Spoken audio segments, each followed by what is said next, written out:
ಆತ್ಮೀಯರೇ, ಕೆಲವು ವ್ಯಕ್ತಿಗಳೊಡನೆ ನಾವು ಪ್ರತಿದಿನವೂ ಮಾತನಾಡಬೇಕಾಗಿಲ್ಲ, ಪ್ರತಿ ವಾರವೂ ಭೇಟಿ ಕೂಡ ಮಾಡಬೇಕಾಗಿಲ್ಲ. ಆದರೆ ಅವರು ನಮ್ಮ ನೇಹ ವಲಯದಲ್ಲಿ ನೆನಪಿನ ಬುತ್ತಿಯಲ್ಲಿ ಸದಾ ಹಚ್ಚ ಹಸಿರಾಗಿರ್ತಾರೆ. ಚಂದದ ಕಾವ್ಯದ ಸಾಲವೊಂದನ್ನು ನಾವು ಓದುವಾಗ, ದಯಾರ್ದ್ರ ಕಣ್ಣೊಂದನ್ನು ನಾವು ನೋಡಿದಾಗ, ಆತ್ಮೀಯತೆಯ ಒಟ್ಟಂದವನ್ನು ನಾವು ಗುರುತಿಸಿದಾಗ ಅವರ ಚಿತ್ರ ಕಣ್ಮುಂದೆ ಹಾದು ಹೋಗ್ತದೆ. ತಂಗಾಳಿ ಬೀಸಿದ ಅನುಭವ ಆಗ, ಆನಂದ ಭೈರವಿಯ ರಾಗಾಲಾಪನೆಯ ಎದೆ ತಟ್ಟಿದ ಸಂತೋಷ ಆವಾಗ. ಇದು ಔಪಚಾರಿಕ ಮಾತುಕತೆಯ ಚೌಕಟ್ಟಿನೊಳಗೆ ಸಿಲುಕದ ವೈಯಕ್ತಿಕ ಸುಖಾನುಭವ ಅಂತ ನಾನಂತೂ ಭಾವಿಸ್ತೇನೆ. ಇಂತಹ ಒಬ್ಬ ಪ್ರೀತಿಯ ಹೃದಯವಂತಿಕೆಯ ವ್ಯಕ್ತಿ ಕೃಷ್ಣೇಗೌಡ ಅವರು. ಆರೋಗ್ಯ ಮನಸ್ಥಿತಿಯ ಸಂತೋಷಭರಿತ ವ್ಯಕ್ತಿ ಕೃಷ್ಣೇಗೌಡ ಅವರು. ಕವಿ ಗೋಪಾಲಕೃಷ್ಣ ಅಡಿಗರ ಕವಿತೆಯ ಒಂದು ಸಾಲನ್ನು ಕೃಷ್ಣೇಗೌಡರು ಆಗಾಗ ಅನುಸರಿಸ್ತಾ ಇರ್ತಾರೆ. ಅದೆಂದರೆ, ಯಾವ ವ್ಯಕ್ತಿಯ ಚಿತ್ತವೃತ್ತಿಗೆ ಯಾವಾಗ ಯಾವ ಬೆಂಕಿ ಬಂದು ತಾಗಿತೋ, ಯಾವ ರಸವು ಸೋಂಕಿತೋ, ಅದು ದಿವ್ಯತೆಯತ್ತ ಮಾನುಷ ಭಾವವನ್ನು ಕೊಟ್ಟಿರುತ್ತದೆ. ನನಗೂ ಈ ಅನಿಸಿಕೆಯಲ್ಲಿ ಸತ್ಯಾಂಶ ಇದೆ ಎಂದು ತೋರುತ್ತದೆ. ಅಡಿಗರ ಈ ಮಾತು ಕೃಷ್ಣೇಗೌಡರ ಬದುಕಿನಲ್ಲಿ ಸತ್ಯವಾಗಿ ಹೊರಹೊಮ್ಮಿದೆ. ಇದು ಗೌಡರ ಬಾಳಿನ ಸೌಭಾಗ್ಯ ಅಂತ ನಾನಂತೂ ಭಾವಿಸ್ತೇನೆ. ಕೋಲ್ಡ್ ವೆದರ್ ಸ್ವಲ್ಪ ಕಷ್ಟದ ಕೆಲಸ.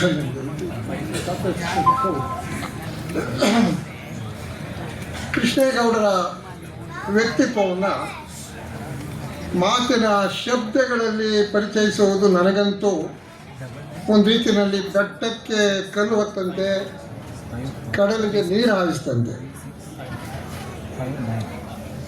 ಮಂಡ್ಯ ಜಿಲ್ಲೆಯ ಕನಕನಮರಡಿಯಲ್ಲಿ ಹುಟ್ಟಿದ ಹಳ್ಳಿ ಐದ ಒಬ್ಬ ತನ್ನ 67 ವರ್ಷಗಳ ಜೀವಿತ ಕಾಲದಲ್ಲಿ ಸೆಲೆಬ್ರಿಟಿ ಸ್ಟೇಟಸ್ಗೆ ಹಕ್ಕುದಾರನಾಗಿರುವಂತಹ ಸಂಗತಿ ನನ್ನ ದೃಷ್ಟಿಯಲ್ಲಿ ಒಂದು ಬಗೆಯ ಪವಾಡ ಅಂದರೆ ತಪ್ಪಾಗಲಾರದು ಅಂತ ಭಾವಿಸ್ತೇನೆ. ಕರ್ನಾಟಕದ ಯಾವುದೇ ಮೂಲೆಯಲ್ಲಿ ಇವರನ್ನು ಜನ ಗುರುತಿಸ್ತಾರೆ, ಗೌರವಿಸ್ತಾರೆ. ಇವರು ಅಷ್ಟೇ ನಗೆಮುಖದಿಂದ ಅವರನ್ನೇ ಬೆರೀತಾರೆ. ಯಾವುದೇ ಹಮ್ಮು ಬಿಮ್ಮು ಇಲ್ಲದೆ ಮಾತನಾಡ್ತಾರೆ.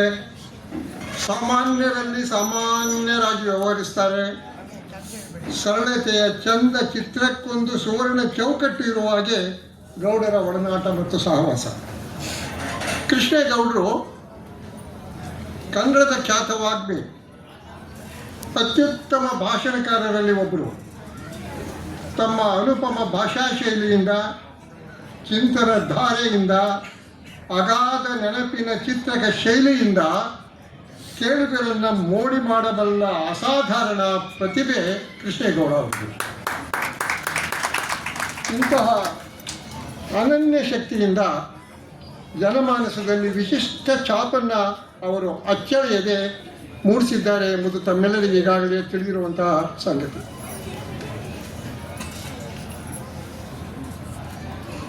ಕನ್ನಡದ ಕಂಪನ, ಅದರ ಮನೋಭೂಮಿಯ ಅಸ್ಮಿತೆಯನ್ನು, ಸಾಹಿತ್ಯಿಕ ಸಾಂಸ್ಕೃತಿಕ ಗರಿಮೆ ಹಿರಿಮೆಯನ್ನು ಪ್ರಪಂಚದ 10 ದೇಶಗಳಲ್ಲಿ ಗೌಡರು ಈಗಾಗಲೇ ಸಾರಿದ್ದಾರೆ. ಸುಮಾರು 70-80 ಬಾರಿ ವಿದೇಶ ಪ್ರವಾಸವನ್ನು ಸಹ ಕೈಗೊಂಡಿದ್ದಾರೆ. ಕಣ್ಣಿಗೆ ಕಟ್ಟುವಂತೆ ಕನ್ನಡ ಕವಿ ಕಾವ್ಯ ಪರಂಪರೆಯನ್ನು ರಸವತ್ತಾಗಿ ಬಿಂಬಿಸಿದ್ದಾರೆ. ಇವರಷ್ಟು ವಿದೇಶಗಳಲ್ಲಿ ಸುತ್ತಾಡಿ ಸಮಗ್ರ ಭಾಷಾ ಸೊಗಡನ್ನು ವಿತರಿಸಿದ ಕನ್ನಡಿಗ ಸಾಹಿತಿ ನನ್ನ ದೃಷ್ಟಿನಲ್ಲಿ ಇನ್ನಾರಾದರೂ ಇದ್ದಾರೋ ಇಲ್ಲವೋ ನನಗಂತೂ ಗೊತ್ತಿಲ್ಲ. ಓಕೆ, ಹಾಗಾದರೆ ಇವರು ಮೊದಲನೇ ಸ್ಥಾನ ಕೊಟ್ಟು ಇವ್ರಿಗೆ ಎರಡನೇ ಸ್ಥಾನ. ನೀವು ನಮ್ಮ ಕನ್ನಡಿಗರ ಹೆಮ್ಮೆ ಮಾಡಬೇಕು. ಇದು ನಮ್ಮೆಲ್ಲರಿಗೆ ನಿಜವಾಗಿ ಕನ್ನಡದ ಹೆಮ್ಮೆ ಅಂತ ಅನಿಸ್ತದೆ. ಕೃಷ್ಣೇಗೌಡರು ನೋಡೋದಕ್ಕೆ ಗಟ್ಟಿ ಮುಟ್ಟಾದ ಎತ್ತರದ ವ್ಯಕ್ತಿ, ಆದರೆ ತುಂಬ ಭಾವಜೀವಿ. ಮಾಧುರ್ಯ, ಮೃದುತ್ವ, ಲಾಲಿತ್ಯ ಇವರ ಸಂಪನ್ನ ಭಾವಕೋಶದ ನವಿರಾದ ಹೂ ಪಕಣಗಳು ಅಂತ ನಾನಂತೂ ಭಾವಿಸ್ತೇನೆ. ಒಂಟಿತನವಾದರೂ ಇವ್ರನ್ನ ಕಂಡ ತಕ್ಷಣವೇ ಹೆದರ್ಕೊಂಡು ದೂರ ದೂರ ಹೋಗ್ತಾ ಇರುತ್ತೆ ಅಂತ ನನಗಂತೂ ನೋಡಿದ್ದೀನಿ. ಇವ್ರನ್ನ ನೋಡಿದಾಗ ಇವರನ್ನು ಕಂಡ್ರೆ ಸಾಕು, ಅಪಶಬ್ದಗಳು ಕೂಡ ಕಾವುದ ದೂರ ದೂರ ಓಡಿ ಹೋಗ್ತವೆ. ಇದು ಕೃಷ್ಣೇಗೌಡರ ವಿಶಿಷ್ಟ ವ್ಯಕ್ತಿತ್ವ ಅಂತ ನಾನಂತೂ ಭಾವಿಸ್ತೇನೆ. ಕಲ್ಪನಾ ಅವರು ಇಲ್ಲಿ ಬಂದಿದ್ದಾರೆ, ಅವರ ಶ್ರೀಮತಿಯವರು. ನನ್ನ ದೃಷ್ಟಿಯಲ್ಲಿ ಕೃಷ್ಣೇಗೌಡರಿಗೆ ಎಷ್ಟು ನಾವು ಅಭಿನಂದಿಸಬೇಕೋ ಅಷ್ಟೇ ಅಭಿನಂದನೆ ಕಲ್ಪನಾ ಅವ್ರಿಗೂ ಕೂಡ ಸಲ್ಲಿಸ್ತೇನೆ. ಅವರ ಪ್ರೀತಿಯ ಮಡದಿ, ಬಾಳ ಸಂಗಾತಿ, ಗೌಡರ ಶ್ರೇಯಸ್ಸಿಗೆ ಬಹುವಾಗಿ ನೆರವಾದಂತಹ ಹಿನ್ನೆಲೆಯಲ್ಲಿ ನಿಂತು ಕಾರ್ಯನಿರ್ವಹಿಸ್ತಕ್ಕಂತಹ ತುಂಬ ಒಳ್ಳೆಯ ಗೃಹಿಣಿ ಅಂತ ತಾವೆಲ್ಲ ಬಂದಿದೆ. ಇವರ ಮುದ್ದಿನ ಇಬ್ಬರು ಮಕ್ಕಳು ಸಿಂಚನ, ಸುಗಂಧಿನಿ ಹಾಗೂ ಸುಗಮ ಸುಹಾಸಿನಿ. ಅಳಿಯಂದರು ಪುನೀತ ಮತ್ತು ಸೂರ್ಯ. ಸಂಸಾರದಲ್ಲಿ ಅಪಾರ ಪ್ರೀತಿಯನ್ನು, ಸುಖ ಸಂತೋಷವನ್ನು ಕಂಡವರು ನಮ್ಮ ಕೃಷ್ಣೇಗೌಡ ಅವರು. ಮಕ್ಕಳೊಂದಿಗೆ ಅವರು ಒಮ್ಮೆ ಕೂಡ ರೇಗಿರುವಂತೆ. ನಾವು ಇಲ್ಲಿ ಯಾರಾದರೂ ರೇಗದೆ ಇರೋರು ಯಾರಾದ್ರು ಇದ್ದರೆ ದಯವಿಟ್ಟು ಕೈ ಎತ್ಬೋದು. ನನ್ನ ದೃಷ್ಟಿನಲ್ಲಿ ಯಾರೂ ನೀವು ಕೈ ಎತ್ತಲ್ಲ ನನಗೆ. ಯಾಕೆಂತಂದರೆ ಕೃಷ್ಣೇಗೌಡರು ಒಂದು ಸಾರಿಯಾದರೂ ಮಕ್ಕಳ ಜೊತೆಯಲ್ಲಿ ರೇಗಲಿಲ್ಲ ಅಂತೆ. ಕೃಷ್ಣೇಗೌಡ ಹ್ಯಾಟ್ಸ್ ಆಫ್ ಇದು ರಿಯಲಿ. ನನಗೆ ನಿಮ್ಮಂಥವ್ರು ನೋಡಿದಾಗ ನಿಜವಾಗಿ ಸಂತೋಷ ಆಗುತ್ತೆ. ಯಾಕೆಂದರೆ ಅಂಥ ಔದಾರ್ಯದಿಂದ ನಡ್ಕೊಂಡಿರ್ತಕ್ಕಂಥ ತಂದೆ ಸ್ಥಾನವನ್ನು ನೀವು ಅಲಂಕರಿಸಿದ್ದೀರ. ಇದು ಸಾಮಾನ್ಯವಾದಂಥ ಮಾತಲ್ಲ. ಪ್ರಾಯಶಃ ನಿಮ್ಮಂಥವ್ರನ್ನೇ ನೋಡಿ ಆವತ್ತು ಶತಮಾನಗಳ ಹಿಂದೆ ಸರ್ವಜ್ಞ ಅಂದದ್ದು ಅಂತ ಅನಿಸುತ್ತೆ, ಸ್ವರ್ಗಕ್ಕೆ ಕಿಚ್ಚು ಹೊಚ್ಚು ಅಂತ. ಪ್ರಾಯಶಃ ನಿಮ್ಮ ಈ ಒಂದು ಸಾಂಸಾರಿಕ ಕೌಟುಂಬಿಕ ಸಂತೋಷವನ್ನು ನೋಡಿದರೆ ಸರ್ವಜ್ಞರು ಕೂಡ ಪ್ರಾಯಶಃ ಹೊಟ್ಟೆ ಕಿಚ್ಚುಪಡ್ತಾ ಇಲ್ಲೋ ಏನೋ ಅಂತ ನನಗಂತೂ ಅನಿಸುತ್ತೆ. ಗೌಡ್ರದ್ದು ಸಕಾರಾತ್ಮಕವಾದಂಥ ಮನೋಭಾವನೆ, ಉದಾರವಾದ ವರ್ತನೆ, ಉತ್ತಮಿಕೆಯಲ್ಲಿ ನಂಬಿಕೆ, ಸಂಗೀತದಲ್ಲಿ ಆಸಕ್ತಿ, ವಿದ್ಯಾ ವಿಭೂತಿಗಳ ನೆನಪಿನಲ್ಲಿ ಸಂತೋಷದ ಅನುಭವ, ಸಮಾಜ ಶ್ರೇಷ್ಠರಲ್ಲಿ ತಲೆಬಾಗುವಿಕೆ, ಮೌಲ್ಯ ಪ್ರಸಾರದಲ್ಲಿ ಅಪರಿಮಿತ ಉತ್ಸಾಹ, ಪರನಿಂದೆಗೆ ವಿಮುಖತೆ, ಇದ್ದದ್ದರಲ್ಲಿ ಅಪಾರವಾದಂತಹ ತೃಪ್ತಿ, ಯಾರೆದುರಲ್ಲೂ ಎಂದು ಕೈಚಾಚಿ ಏನನ್ನೂ ಬೇಡದಂತಹ ಆತ್ಮಾಭಿಮಾನ. ಈ ಬಗೆಯ ಗುಣಗಳೇ ನನ್ನಂಥವನಿಗೆ ಕೃಷ್ಣೇಗೌಡರ ಬಗ್ಗೆ ಗೌರವಾದಕ್ಕೆ ಕಾರಣವಾದಂಥ ಅಂಶಗಳು ಇವು. ಅಂತೆಯೇ ನಮ್ಮ ನಂಟನ್ನು ಇನ್ನಷ್ಟು ಬಲಪಡಿಸಿದ ಸಬಲಗೊಂಡಿಗಳು ಅವರ ಆತ್ಮಾಭಿಮಾನದ ಜೊತೆಗೆ ಪ್ರೀತಿ ಮತ್ತು ವಿಶ್ವಾಸ. ಗೌಡರ ವಿದ್ಯಾರ್ಥಿಗಳ ಅಚ್ಚುಮೆಚ್ಚಿನ ಮೇಷ್ಟ್ರು ನಮ್ಮ ಕೃಷ್ಣೇಗೌಡ ಅವರು. ಕಾಲೇಜಿನ ಪ್ರಾಧ್ಯಾಪಕರಾಗಿ, ಪ್ರಾಚಾರ್ಯರಾಗಿ ದಶಕಗಳ ಕಾಲ ಅವಿರತ ಸೇವೆ ಸಲ್ಲಿಸಿದವರು ಕೃಷ್ಣೇಗೌಡರು. ಎಲ್ಲೂ ತಮ್ಮ ಬಟ್ಟೆಯಲ್ಲಿ ಕರಿಚುಕ್ಕೆ ಬರದಂತೆ ಎಚ್ಚರ ವಹಿಸಿದವರು ಗೌಡರು. ಇದು ಸಾಮಾನ್ಯವಾದ ಮಾತಲ್ಲ. ಯಾಕೆಂದರೆ ನಾವೆಲ್ಲ ನೋಡಿದ್ದೀನಿ, ಇವತ್ತು ವಿಶ್ವವಿದ್ಯಾಲಯಗಳಲ್ಲಾಗಲಿ ಕಾಲೇಜುಗಳಲ್ಲಾಗಲಿ ಹೆಣ್ಮಕ್ಳ ಜೊತೆಯಲ್ಲಿ ಅವರು ವರ್ತಿಸಬೇಕಾದಂತಹ ಒಬ್ಬ ಅಧ್ಯಾಪಕ, ಒಬ್ಬ ಪ್ರಾಧ್ಯಾಪಕ ಎಷ್ಟು ಕೀಳುಮಟ್ಟದಲ್ಲಿ ನಡ್ಕೊಳ್ತಾ ಇದ್ದಾರೆ ಅನ್ನುವಂಥ ಇವತ್ತಿನ ಒಂದು ಸಾಮಾಜಿಕ ಸ್ಥಿತಿಯಲ್ಲಿ ಕೃಷ್ಣೇಗೌಡ ಅಂಥವರು ಶುಭ್ರತೆಯಿಂದ ನಮ್ಮೆದುರಿಗೆ ಕಾಣಿಸ್ಕೊಳ್ತಾರೆ. ಬಟ್ಟೆನಲ್ಲಿ ಒಂದೇ ಒಂದು ಚುಕ್ಕೆ ಕೂಡ ಕಲಿಸುತ್ತಿಲ್ಲ ಅನ್ನೋದು ನಾವೆಲ್ಲರೂ ಅನುಮಾನದಿಂದ ಅವರನ್ನು ಅಭಿನಂದಿಸಬೇಕಾದಂಥ ವಿಷಯ ನನ್ನ ದೃಷ್ಟಿನಲ್ಲಿ. ಗೌಡರು ನಾನು ಕಂಡಂತೆ ಸಮಯದ ಸದುಪಯೋಗವನ್ನು ತಮ್ಮದನ್ನಾಗಿಸಿಕೊಂಡವರು, ಶಿಸ್ತಿಗೆ ಬೆಲೆ ಕೊಟ್ಟವರು, ಕೀಳುತನದೊಂದಿಗೆ ಎಂದಿಗೂ ರಾಜಿ ಮಾಡಿಕೊಳ್ಳದ ನೇರ ನಿಷ್ಠುರದ ಸ್ವಭಾವದವರು, ಕಲಾಭಿರುಚಿಯ ಸಂವೇದನಾಶೀಲರು. ಧನದ ವ್ಯಾಮೋಹ ಗೌಡ್ರನ್ನ ತನ್ನ ಬಲೆಗೆ ಇವತ್ತಿನವರೆಗೂ ಸಿಕ್ಕಿಸ್ಕೊಳ್ಳೋದಕ್ಕೆ ಸಾಧ್ಯ ಆಗಿಲ್ಲ ಅಂತ ನಾನಂತೂ ಅಂದ್ಕೊಂಡಿದ್ದೇನೆ. ಇವರಿಗೆ ಅವರು ನೀಡಿರುವ ಸಂದರ್ಶನಗಳನ್ನು, ಸಂಭಾಷಣೆಗಳನ್ನು ತಮ್ಮದೇ ಒಂದು ಯೂಟ್ಯೂಬ್ನಲ್ಲಿ ಪ್ರತ್ಯೇಕವಾಗಿ ಅವರು ಅಳವಡಿಸಿಕೊಂಡಿದ್ದರೆ ಪ್ರಾಯಶಃ ನನ್ನ ದೃಷ್ಟಿನಲ್ಲಿ ಇವತ್ತಿಗೆ ಅವರು ಸಾಕಷ್ಟು ಮೊತ್ತದ ದುಡ್ಡನ್ನು ಗಳಿಸಬಹುದಾಗಿತ್ತು.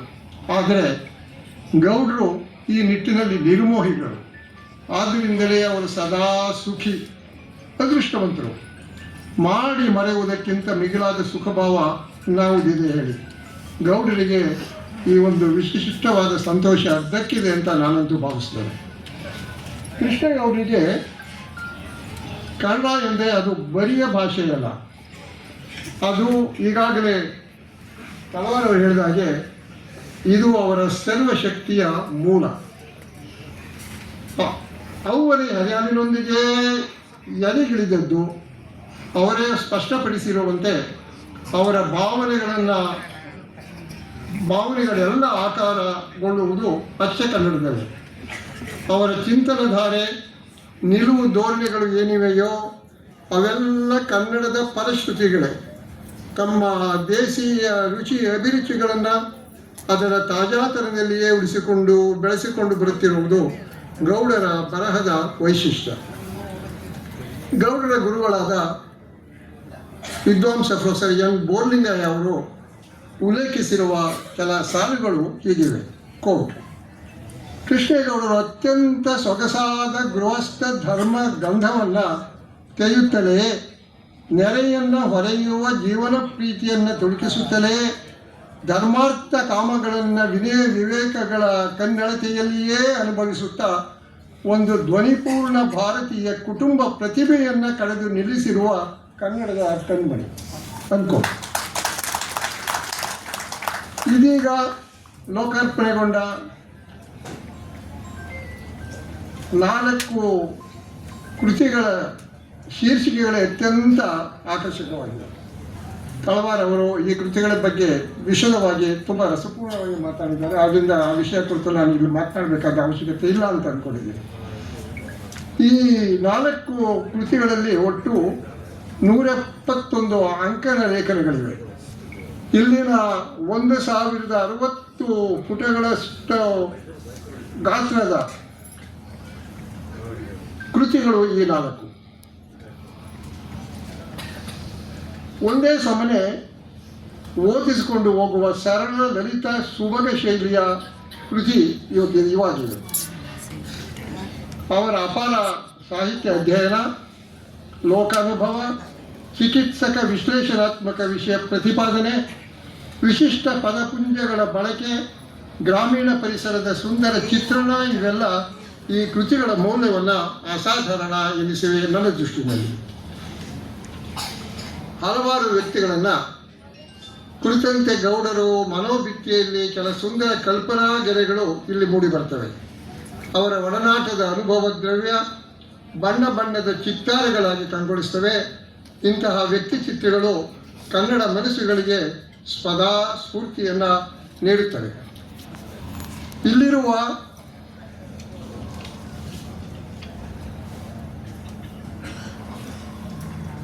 ಸುಮಾರು 40 ವ್ಯಕ್ತಿ ಚಿತ್ರಗಳು ಹೃದಯಂಗಮವಾಗಿ ಮೂಡಿಬಂದಿವೆ.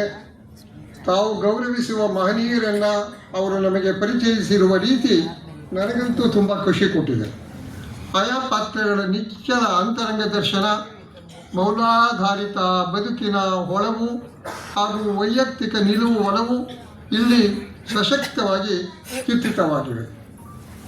ಟಿ.ಎಸ್. ವೆಂಕಟಯ್ಯನವರು, ಕುವೆಂಪು, ಬೇಂದ್ರೆ, ರಾಮನಾಯಕ, ಪ್ರಭುಶಂಕರ, ಆರ್. ಮಿತ್ರ, ಅಬ್ದುಲ್ ಕಲಾಂ, ಎಚ್. ನರಸಿಂಹಯ್ಯನವರು, ರಾಜ್ಕುಮಾರ್, ಎಸ್ ಜಾನಕಿ, ಉಕಾ ಸುಬ್ರಯಾಚಾರ್, ಎಸ್.ಎಂ. ಕೃಷ್ಣ, ಕಣ್ಣನ್, ಬಿಸ್ಮಿಲ್ಲಾ ಖಾನ್, ಎಂ.ಎನ್. ಜೋಯಿಸ್, ಹೀಗೆ ವಿವಿಧ ರಂಗೋತ್ತಮರ ಚಂದದ ಬಿಡಿ ಲೇಖನಗಳನ್ನು ನಾವು ಈ 4 ಕೃತಿಗಳಲ್ಲಿ ಕಾಣಬಹುದಾಗಿದೆ. ಓದು, ಅಧ್ಯಾಪನ ಜೊತೆಗೆ ಭಾಷಣ ಕಲೆ ಒಮ್ಮೊಮ್ಮೆ ಸಾಹಿತಿಯ ಬರವಣಿಗೆಗೆ ಅಡ್ಡ ಬರುತ್ತವೆಯೋ ಏನೋ ನಾನು ಕಾಣೆ. ಗೌಡರು ಲಿಖಿತ ರೂಪದಲ್ಲಿ ಅಷ್ಟೇ ಪ್ರಮಾಣದಲ್ಲಿ ಪ್ರಕಟಿಸಬೇಕಾಗಿದ್ದಷ್ಟನ್ನು ಯಾಕೋ ಏನೋ ಅವರು ಈ ಕಡೆ ಗಮನಿಸ್ಕೊಡ್ಲಿಲ್ಲ, ಮನಸ್ಸು ಮಾಡಲಿಲ್ಲ ಅಂತ ನಾನು ಅಂದ್ಕೊಂಡಿದ್ದೇನೆ. ಈ ಬಗ್ಗೆ ಒಂದೆರಡು ನನ್ನ ವಾಟ್ಸಪ್ ಮೆಸೇಜ್ಗಳಲ್ಲಿ ಕೂಡ ಅವರಿಗೆ ಆಗಾಗ ನಾನು ಹೇಳ್ತಾನೆ ಇರ್ತೇನೆ, ಗೌಡ್ರೆ ಇಷ್ಟು ಚೆನ್ನಾಗಿ ಮಾತನಾಡ್ತೀರ, ಇಷ್ಟು ಚೆನ್ನಾಗಿ ಬರೀತೀರ, ನಿಮ್ಮ ಬರಹ ಕೇವಲ ಅಂಕಣ ಬರಹಗಳಿಗೆ ಮಾತ್ರ ಮೀಸಲಾಗಬಾರ್ದು. ದಯಮಾಡಿ ತಾವು ಇನ್ನಷ್ಟು ಉತ್ತಮ ಕೃತಿಗಳನ್ನು ಹೊರತರಬೇಕು. ಸಾಹಿತ್ಯಿಕವಾಗಿ, ಸಾಂಸ್ಕೃತಿಕವಾಗಿ ನಿಮ್ಮಿಂದ ಕನ್ನಡ ನಾಡು, ಕನ್ನಡ ಮನಸ್ಸುಗಳು ಇನ್ನಷ್ಟು ಒಳ್ಳೆಯ ಕಾರ್ಯಗಳನ್ನು ನಿರೀಕ್ಷಿಸ್ತಾ ಇವೆ. ದಯಮಾಡಿ ಈ ಕಡೆ ಗಮನ ಕೊಡಿ ಅಂತ ತಮ್ಮೆಲ್ಲರ ಪರವಾಗಿ ಅವರಿಂದ ನಾವು ಈ ಸಂದರ್ಭದಲ್ಲಿ ಕಾಣಿಸೋದಕ್ಕೆ ಇಷ್ಟಪಡ್ತೇವೆ. ಗೌಡರು ಈ ದಿಶೆಯಲ್ಲಿ ಕಾರ್ಯಪ್ರವೃತ್ತರಾಗಲಿ. ಅವರ ಪ್ರಬುದ್ಧ ಲೇಖನಿಯಿಂದ ಕನ್ನಡ ಸಾಹಿತ್ಯ ಕ್ಷೇತ್ರ ಇನ್ನಷ್ಟು ಶ್ರೀಮಂತವಾಗಲಿ ಎಂಬುದು ನನ್ನ ಆಶಯ. ತಮಗೆಲ್ಲರಿಗೂ ಗೊತ್ತಿದೆ ಇಲ್ವೋ, ಅವರು ಬಹಳ ಒಂದು ರೀತಿಯಲ್ಲಿ ಸಂಕೋಚದ ವ್ಯಕ್ತಿ, ಹೇಳ್ಕೊಳ್ಳಲ್ಲ. ಪ್ರಾಯಶಃ ಅದನ್ನು ಮೊದಲೇ ಹೇಳಿದರೆ ಇವತ್ತು ಇಂಥ ಸಂದರ್ಭಕ್ಕೆ, ಈ ಸಮಾರಂಭಕ್ಕೆ ಅವ್ರು ಬರ್ತಾನೆ ಇರಲಿಲ್ಲ ಅಂತ ನನಗೆ ಗೊತ್ತು. ತಾವೆಲ್ಲರೂ ದಯಮಾಡಿ ಅವರಿಗೆ, ಇವತ್ತು ಅವರ ಜನ್ಮದಿನ, ನಾವೆಲ್ಲರೂ ಅವರಿಗೆ ಎಲ್ಲ ಶುಭವನ್ನು ನಾವು ಹಾರೈಸೋಣ. ಗೌಡರಿಗೆ ಮತ್ತೊಮ್ಮೆ ಜನ್ಮದಿನದ ಶುಭಾಶಯಗಳು ಅಂತ ತಮ್ಮೆಲ್ಲರ ಪರವಾಗಿ ಹೇಳ್ತಾ ನನ್ನ ಮಾತಿಗೆ ವಿರಾಮ ಕೊಡ್ತೇನೆ.